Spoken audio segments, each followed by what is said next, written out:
Welcome back dito sa channel natin. Andito tayo ngayon sa Rizal Park. Para sa mga nag-request, ito na ang pinaka-latest na update sa ginagawa na redevelopment sa eastern portion ng Luneta Park.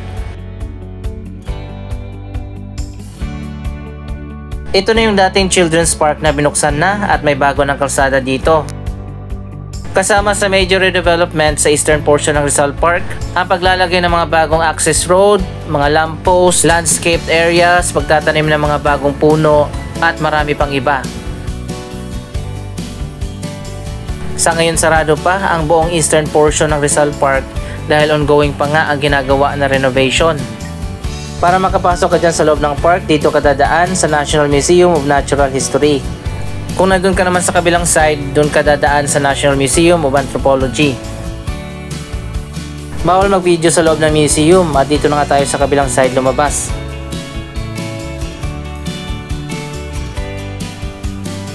Napakaganda na ng eastern portion ng Rizal Park. Mas maluwag na ito ngayon at makikita na natin ang mga bagong street na itinayo dito.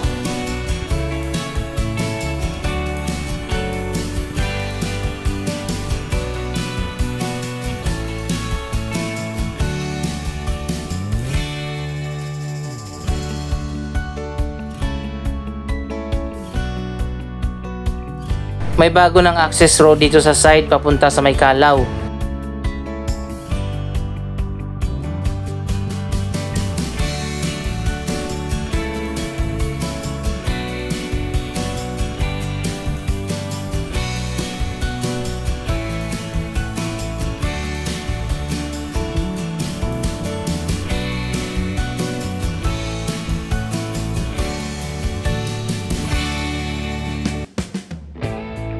Lahat ng sulok dito sa Rizal Park ay binuksan na dati ay nakabukod at nilagyan nga ng mga bagong kalsada. Magkakaroon na rin ng mga bagong entrance exit sa magkabilang side ng park.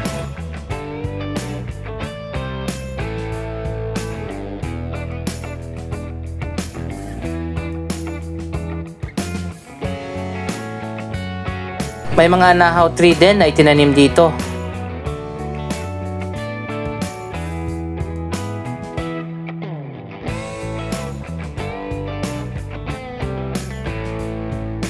Ito naman yung bagong access road papunta doon sa gitna ng Rizal Park. Kaso sarado pa nga yung mga gates dito.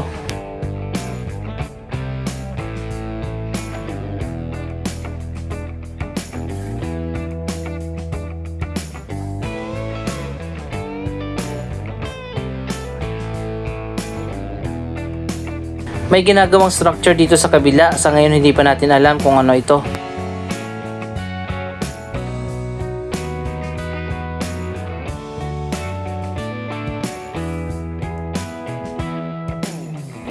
Dinimolish na nga ang lahat ng mga structure dito sa Rizal Park. Kasama na ang giant Lapu-Lapu statue, pati ng lagoon na may giant relief map ng Pilipinas kung maalala nyo.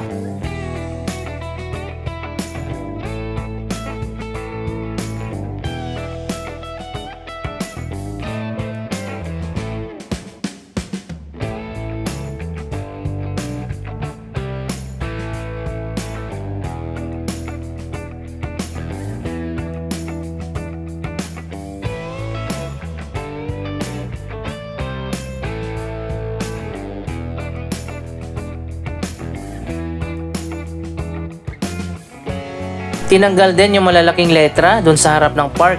Sa ngayon hindi pa natin alam kung ibabalik pa ba yon, pati na yung lagoon na may mapa. Pero ang sigurado na ibabalik nila dito yung giant statue ni Lapu-Lapu na tinanggal muna. Ayon yan mismo sa National Museum na namamahala sa major renovation na ginagawa dito sa Rizal Park. Ito pa yung isang bagong daanan papunta doon sa gitna ng Rizal Park.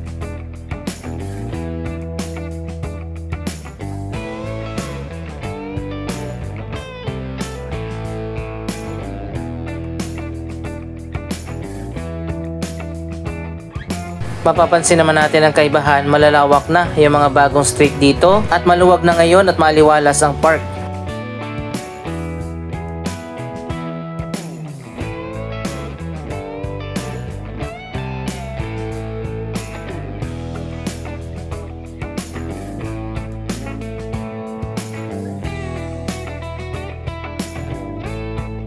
Dito naman sa kabilang side may itinayo din na bagong street at magkakaroon dyan ng bagong entrance.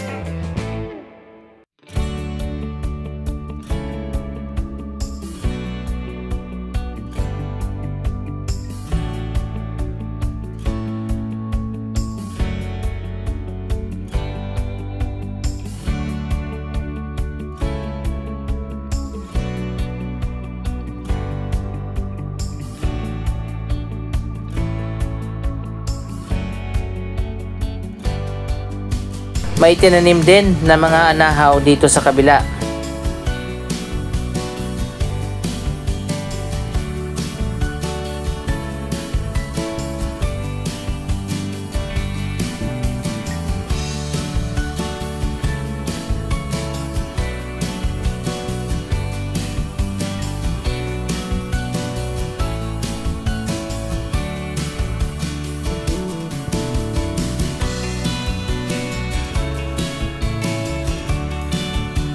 May renovation din na ginagawa dito sa harap ng National Museum of Anthropology.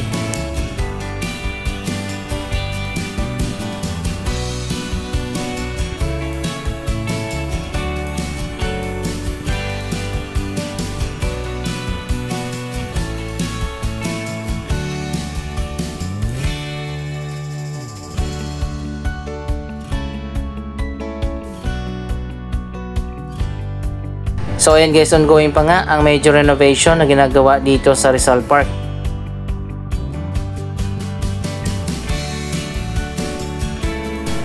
Abangan pa natin kung ano pa mga bagong structure ang itatayo dito kapag natapos na ang proyektong ito.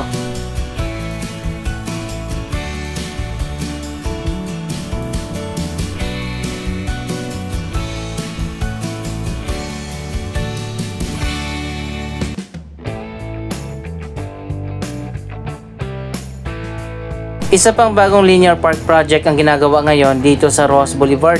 Ito ang Phase 1 ng Ross Boulevard Promenade Project.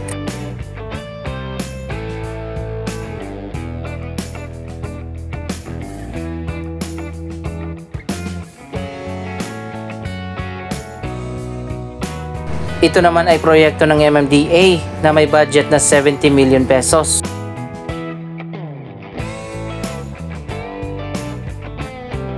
May bagong walkway na rin dito, landscaping at mga pailaw.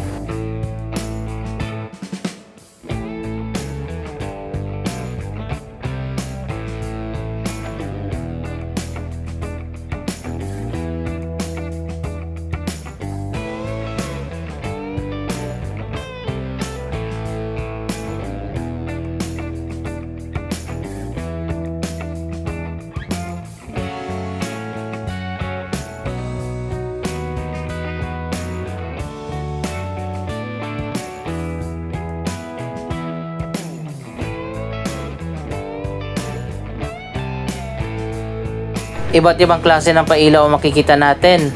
May mga maliliit na pailaw sa gilid ng street. Meron din itong mga bamboo sticks na may pailaw din. At itong mga bilog na nasa gitna. Umiilaw din yan.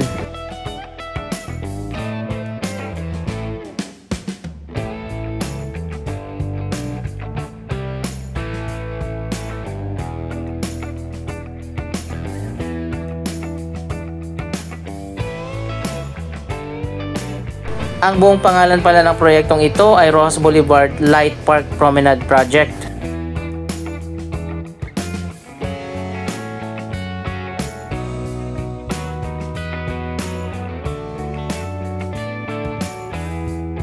Malapit lang ito sa Metro Park dito sa Pasay City along Ross Boulevard.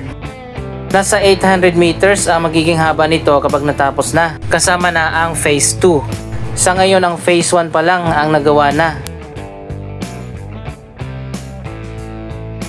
Iba't ibang shape naman ng mga seating areas ang naitayo na dito. May pahaba, may pabilog at meron ding wood at stainless.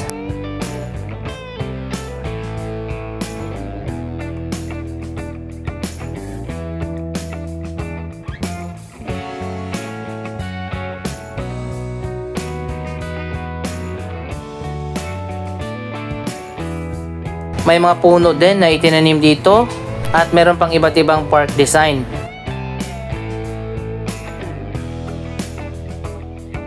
Umiilaw din ito sa loob, ayan makikita nyo naman.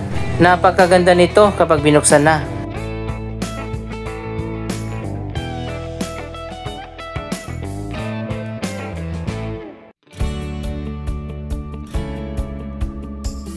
Dito rin sa unahan may mga sitting areas pa.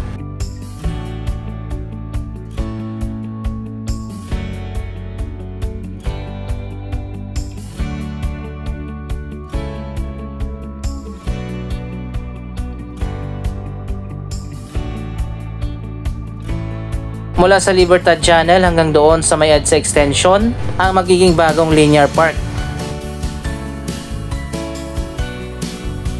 Balik naman tayo dito sa Manila area, iba't ibang mga lugar dito ang napaayos na. Katulad na lang nitong mini park sa harap ng National Museum of Fine Arts.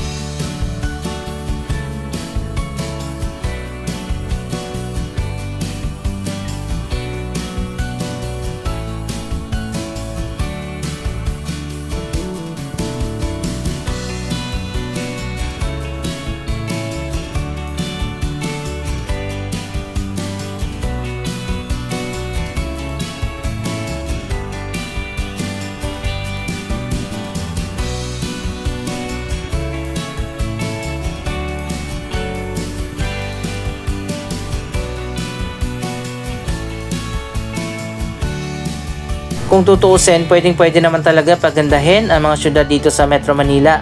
Kailangan lang talaga may political will at maintenance sa iba't ibang mga project na itatayo. Ito naman ang Gumburza Monument at may fountain din dito.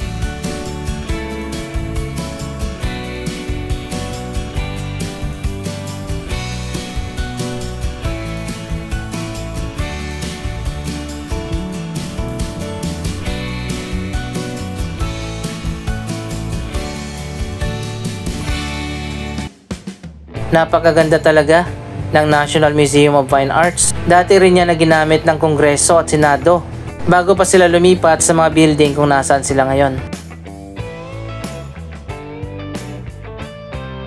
Kung ako ang tatanungin, mas gusto ko na ganito ang disenyo ng mga government buildings natin, neoclassical.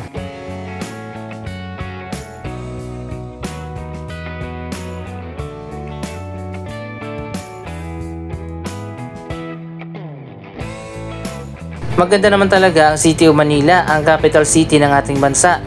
May mga lugar lang talaga na dugyot.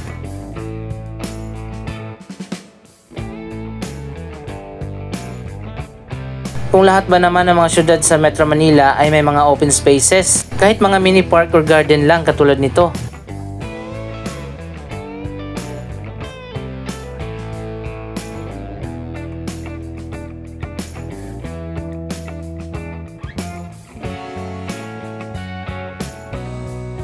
Isang lugar na ito na favorite spot ng mga local at foreign tourists na magpa-picture. Isa pang proyekto na naipatayo noon ang mas pinaganda na Manila City Hall Underpass.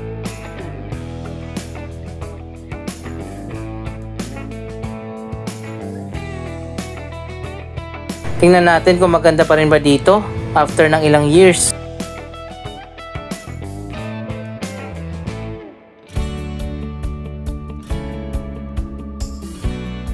Alam nyo ba dati ang underpass na ito napakadumi, binabaha, ang daming basura dito at maputik. Tingnan nyo naman ngayon naging tourist attraction na.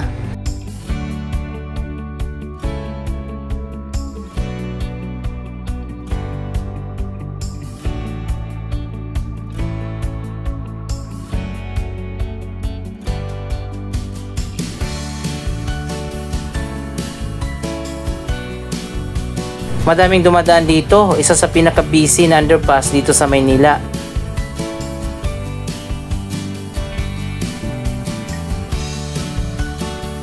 Dito sa harap ng Manila City Hall, isang mini garden ang natapos na.